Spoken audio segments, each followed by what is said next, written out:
நாங்கள் வன்மையாக பாரதிய ஜனதா கட்சியின் சார்பாக எங்களுடைய கருத்துக்களாக தெரிவித்து முறைப்படி எங்களுடைய ஜனநாயக முறைப்படி எங்களுடைய கருத்துக்களை மக்களுக்கு தெரிவிக்க வேண்டும் என்ற காரணத்திற்காக உங்களை சந்தித்திருக்கிறோம். நீங்கள் அதை மக்களுக்கு அவர்கள் மரபுப்படி நடக்கவில்லை என்பதை நீங்கள் தெரிவிக்க வேண்டும். கவர்னர் மரபுப்படி நடந்திருக்காரா சார்? கவர்னர் இன்னைக்கு பொறுத்த மட்டும் அவர் மரபுப்படி நடந்தார்.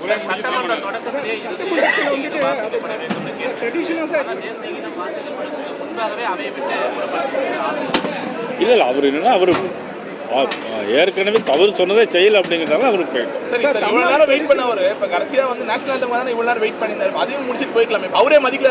இல்லை. அதுக்கு முன்னாடி அவர் சபாநாயகர் பேச ஆரம்பிச்சிட்டார். அதுக்கு முன்னாடி சபாநாயகர் வந்து மரபு மீறிட்டார். அவர் எப்படின்னாக்கி எப்படி நிதி வேணும் இதெல்லாம் வந்து யாரும் பேச மாட்டாங்க. எங்களுக்கு நிதி இவ்வளவு தேவைப்படுது, நிதி வேணும். அதுக்கப்புறம் வந்து கோட்ஸு சவர்கர்லாம் பேசும்போது கவர்னர் எப்படி பேசி கேட்டுக்கிட்டு இருக்க முடியும்? அதுபடி அதை கேட்டுட்டு இருக்க முடியாது.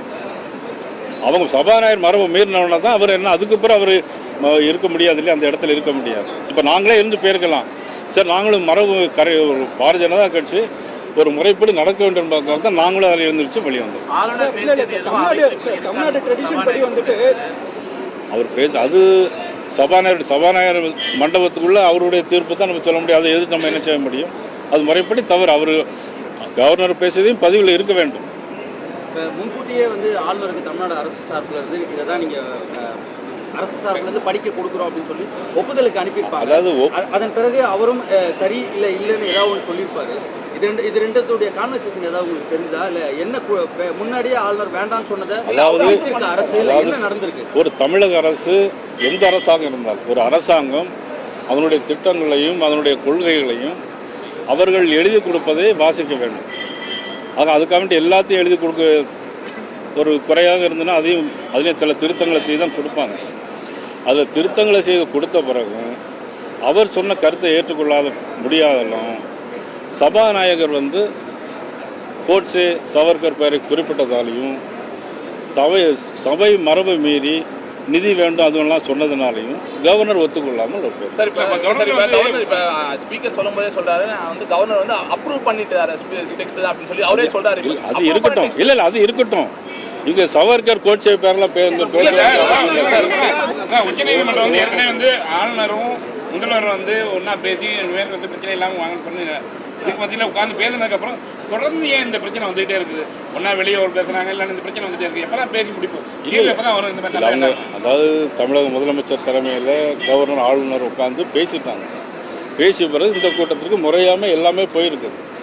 போன பிறகும் கூட இன்னைக்கு அவர் சொல்லியிருக்கிற தேசிய கீதம் முதல்ல படிக்கட்டும். தமிழ் தாய் வாழ்த்து தேசிய கீதம் முதல்ல படிக்கிறதுனால ஒன்றும் தவறு இல்லையே. நாட்டுப்பண் முதல்ல படிக்கிறதுனால முதல்ல ஆரம்பிக்கும் போதே ஜனகன பாடி தான் ஆரம்பிப்போம்.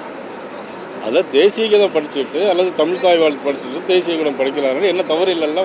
தமிழ்நாட்டில் மட்டும்தான் இந்த நாட்டு தமிழ் ஆந்தம்னே வந்து ஜியோல போட்டிருக்காங்க sir. National anthem Tamil anthem ஜியோவே பார்த்தீங்கன்னா பிரதமர் வரும்போது இல்லை எல்லா மாநிலத்திலுமே இருக்குது.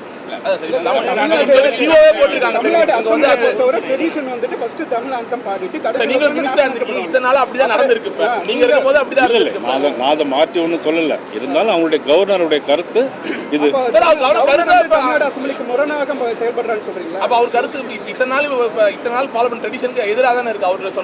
அவர் சொன்னதுனால அவர் சொல்லியிருக்காரு. அவர் ஏன் எழுந்து போனாருங்கிறத புரிஞ்சுக்கணும். ஏன் எழுந்து போனாருங்கிறத தேவையில்லாத வார்த்தையில் சபாநாயகர் பேசுறதுனால அவங்க அதாவது